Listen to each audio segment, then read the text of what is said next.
नमस्ते साथीहरू तपाईहरुले चामल जापानमा चामल पिसेर खानु भएको छ कि खानु भएको छैन एकचोटीको जसको यसको बोक्रा मात्र फाले हुन्छ यो चामल यहाँनिर छ यो चामल चाहिँ हैन यो चामल कसरी पिस्ने भन्ने म तपाईलाई देखाउँछु तपाई हेर्नु होला है त मेरो चामल चाहिँ यहाँ छ यो 30 किलोको चामल हो यसलाई कुट्यो भने चाहिँ 27 किलो मात्रै हुन्छ फेरि चामल हैन जापानमा चामल कहीं 30 किलो भनेपछि 27 किलो हुन्छ हैन अब कुनै कुनै ठाउँमा चामल धेरै नै होला तर यो चामल चाहिँ 30 किलो छ तर यसलाई कुट्यो भने चाहिँ 27 किलो हुन्छ म अब यसलाई कुट्न जान्छु है त है म जान्छु मेरो गाडीमा जान्छु यही गाडीमा हो यही गाडीमा म चामल कुटेर आउँछु 1 किलोको 100 रुपैयाँ लाग्छ मतलब चाहिँ 30 किलोको तपाईको 300 रुपैयाँ लाग्छ क्वाइन पनि लिएर जान्छु क्वाइन नभए भने चल्दैन फेरि अब यहाँबाट 5 मिनेट म गएँ भने ठ्याक्कै चामल कुट्ने ठाउँ आउँछ है त म जान्छु है त लेट्स गो साथीहरु म भर्खरै आइपुगेँ यसको ठाउँ कस्तो हुन्छ भनेर हेर्दाखेरि यस्तो हुन्छ यसको ठाउँ चाहिँ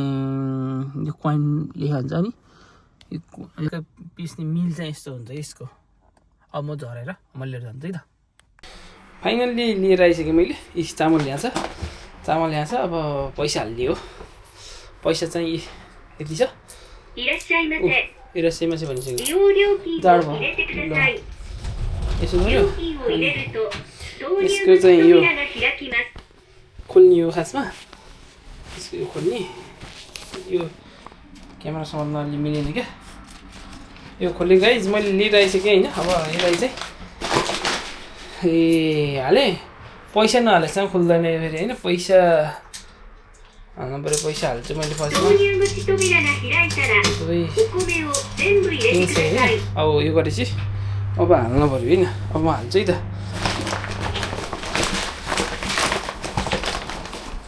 भयो यसलाई म सर्ला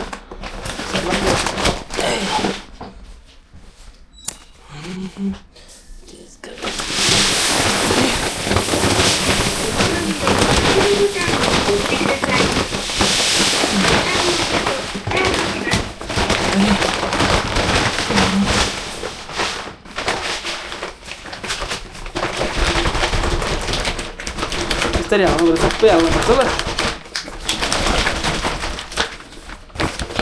फेरि यो अलिअलि पऱ्यो भने गाउँ खाए जस्तो हो क्या फेरि बस अब यो गरेर यसलाई थाप्ने भाँडा हुन्छ फेरि यहाँनिर यसरी थाप्ने भाँडा हुन्छ अब यसलाई अचाट्नु पऱ्यो यो हो क्या होइन अब एउटा सानो गराउनु भयो दुई यो निकै हुन्छ होइन 3 1 चाहिँ यसरी 2 चाहिँ के होला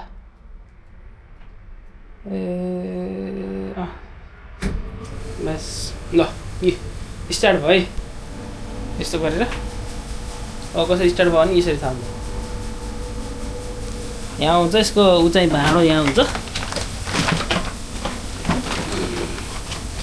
तर यहाँबाट पनि थाम्ने हुन्छ यसको यस्तरी अब यहाँ चामल यता खोज्छ यताबाट लान्छ यताबाट लैसक्यो भने यसले यसरी अनि यहाँ माथि आउँछ फेरि यहाँ देखिन्छ यहाँ देख्यो भने यहाँ खस्छ फेरि यसरी यहाँ देखाउँछ मैले यो अचाट्थेँ नि त यस्तो भन्छ अब एउटा सबै पुरै गराउनलाई चाहिँ सानो अलि मसिनो निस्किन्छ यो गरायो भने चाहिँ सर्लकै फेरि होइन अलि ठिकै बनाउँछु भन्नाले यो आउँछ यो चाहिँ एकदम ठिक हो है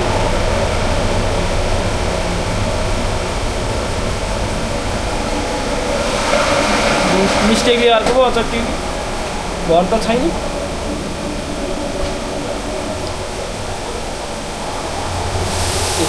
आयो चामल खानु सुरु गर है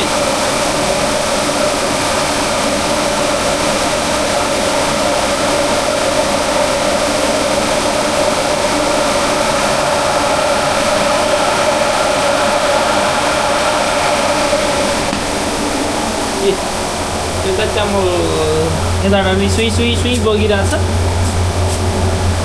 यसरी बगिरहेछ होइन अनि यसरी यताबाट सबै आउँछ चामल चाहिँ यसरी कुट्ने हो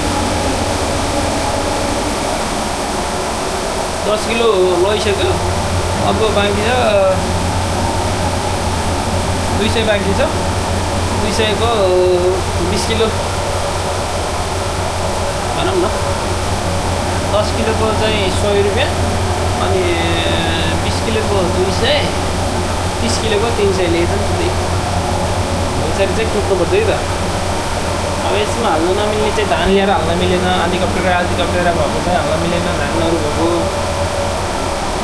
यसको धान चाहिँ पहिले कुटेको हुन्छ, त्यो हालेर अनि बल्ल यो गराउनुपर्छ। चामल चाहिँ भयो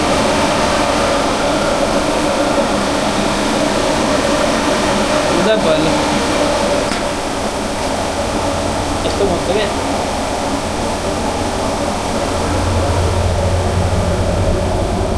यस्तो छ बाहिरको मौसम हेर्दाखेरि। बाहिरको मौसम नि फेरि मजा छ नि।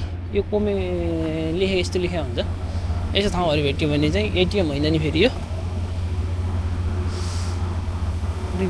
पार्किङभरि हुन्छ यहाँ यस्तो यस्तो मिसेहरूमा, लगभग मिसेहरूको वरिपरि हुन्छ फेरि।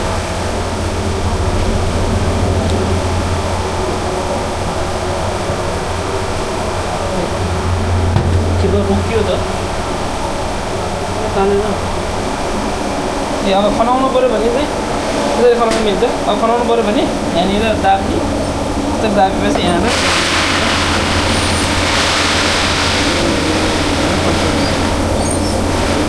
त्यो एक्सेलेटर दाबे यसरी ठ्याक्क यसरी दाब्ने भने यो गर्न मिल्छ फेरि।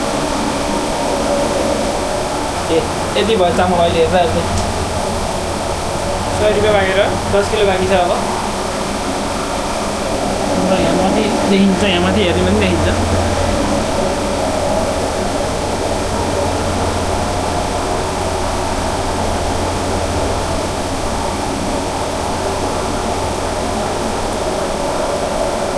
यहाँ अलिअलि भएको ल त धेरै झर छ।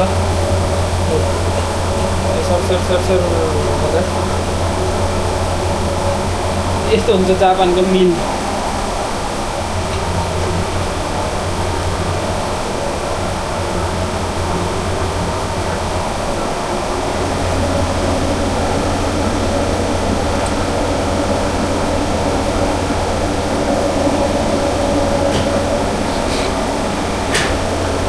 सक्यो क्या हो, ट्याक्क रोक्यो, यहाँ रोक्यो, यहाँ सक्यो। अब अँगेर यहाँ मात्रै हो, यहाँ पछि अनि यहाँ पालबाट पनि देखिन्छ फेरि यसो हेऱ्यो भने।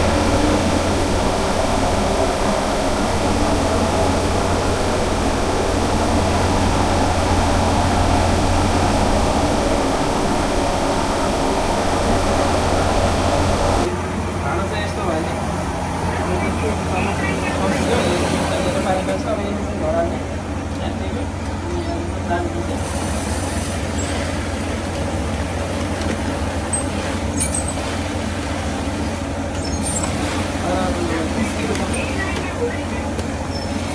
फाइनल्ली चामल पिसेर मैले घरमा ल्याइसकेँ।